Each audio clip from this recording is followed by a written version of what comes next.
जो देश में हर समय हर परिस्थिति में राष्ट्र के साथ खड़ा होता है। ऐसे अपने व्यापारी भाइयों का मैं हार्दिक स्वागत करता हूँ, अभिनंदन करता हूँ, वंदन करता हूँ, नमन करता हूँ। मैं स्वयं भी एक व्यापारी हूँ। व्यापारियों के किसी भी विषय को उसके होठ खिलने से पहले मैं समझने का काम करता हूँ। मेरा परिवार, मेरे पापा जी श्री कृष्णौदार अग्रवाल फरीदपुर, वो जीवन भर व्यापारियों के संघर्ष में रहे। मैं बचपन से देखा श्री श्याम बिहारी मिश्रा जी, कंचल जी आते थे, बैठकें होती थी और वो वहां के महानगर अपने फरीदपुर के अध्यक्ष रहे कम से कम 25 साल, और व्यापारियों की एकजुटता और उनके लिए कार्य हमेशा आगे बढ़ के करते। वहीं से मैंने सीखा, और जब मैं बरेली आया 1992 में, तो ये बैठे हुए हैं हमारे पिंका जी, जोशी जी, और ये जानते हैं कि अकेले चलो कारवां चुड़ता है। मैं हमेशा व्यापारियों के लिए हमेशा आगे रहा, संघर्ष करा, उनकी आवाज बना, उनके सम्मान के लिए किसी भी अधिकारी को बीच में आने नहीं दिया। जो व्यापारियों के हित में होना चाहिए वो करवाया और करके माना।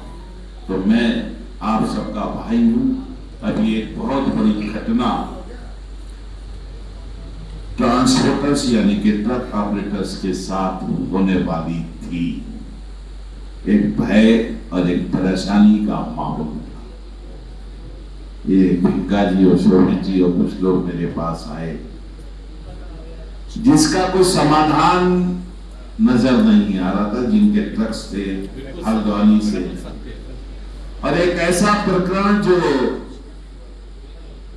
सरकार के द्वारा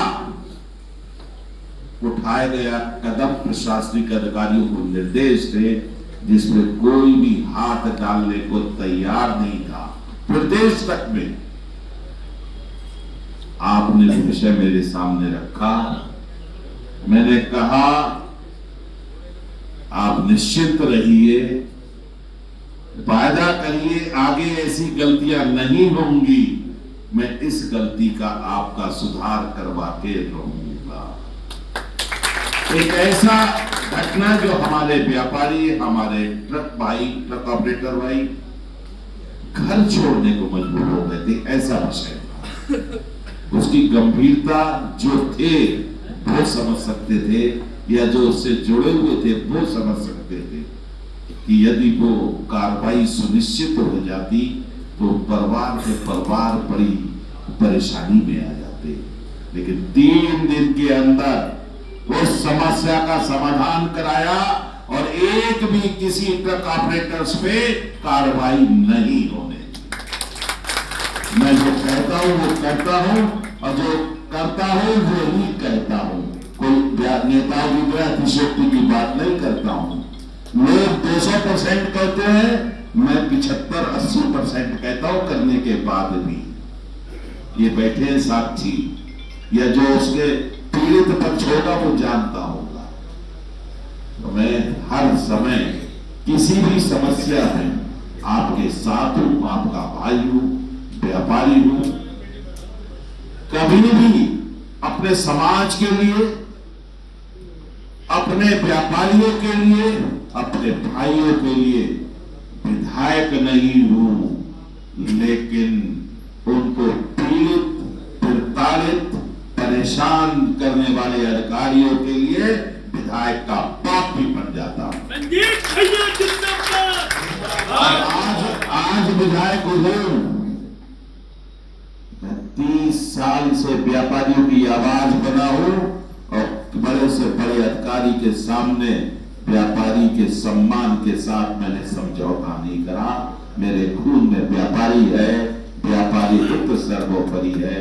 और निश्चित मानिए, अपना विश्वास बना के रखिए, हमेशा संजीव अग्रवाल आपका भाई है और आपके साथ खड़ा होगा।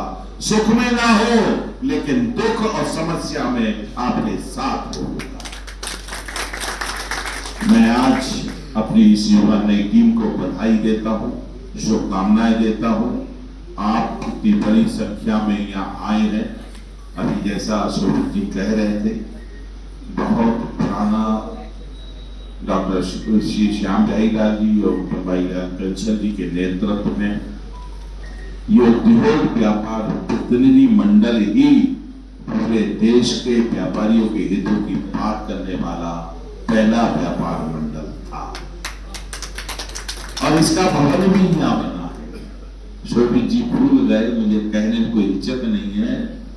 जब भवन बन रहा था तो मेरे को उस समय व्यापारी नेता यहाँ के आए थे कि साहब को सहयोग चाहिए। मैंने एक ट्रक सीमेंट उस भवन को बनवाने के लिए देने का आज से 25 साल पहले काम किया।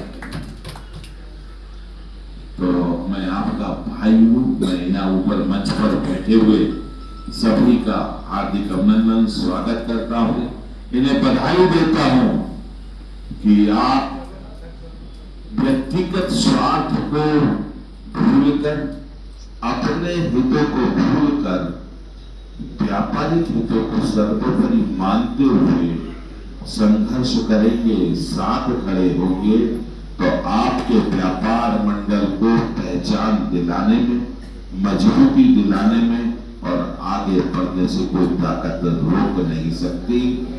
जो व्यापार मंडल अपने हित के लिए इस्तेमाल करता है वो लंबे समय तक नहीं चलता।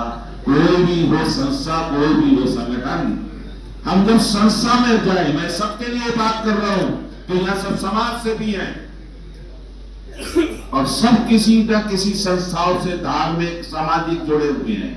एक बात हमेशा ध्यान रखिए, मैं बरेली की नहीं, फरीदपुर की सब जगह की 20-25 संस्थाओं से जुड़ा रहा हूं। समाज में हमेशा मैंने कोशिश की है कि अपने लिए नहीं, समाज के लिए जो हो जाए ईश्वर की कृपा होगी। उसी आधार, उसी विश्वास पे आपसे बात कह रहा हूं। जिस संस्था में रहिए, जिस संगठन में रहिए, हमेशा उस संगठन और संस्था के हितों का ध्यान में रखते हुए उसी को सर्वोपरि मानिए और उसके लिए काम कीजिए। निश्चित मानिए उसी में आपका सम्मान और संस्था की मजबूती जुड़ी होती है। मैं आपका पुनः अभिनंदन करता हूं, नमन करता हूं, प्रणाम करता हूं, धन्यवाद देता हूं।